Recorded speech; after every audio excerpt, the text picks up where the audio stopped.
Ono bad boy Dimio ne CB biri bitya olwalero gwe CB koza kayimbako kakatekeko ku CD olwalero muladi kankubuzeeko anti batagwe osibyeyo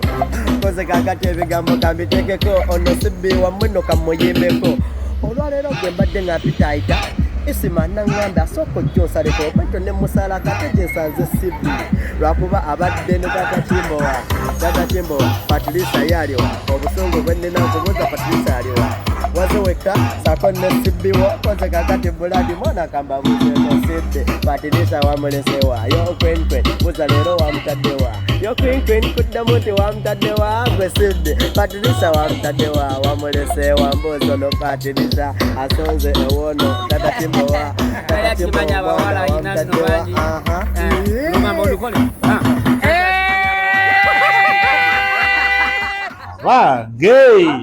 kale kakati gwe bw'okitegeera nti oyagala okufuna information eyakabi mba nkulagirira ewantu awa genda ku YouTube channel ko DX3 Media ojja kuba okikuba okifa bakula YouTube channel gendayo subscribinga likinga sharinga commentinga TikTok kiriya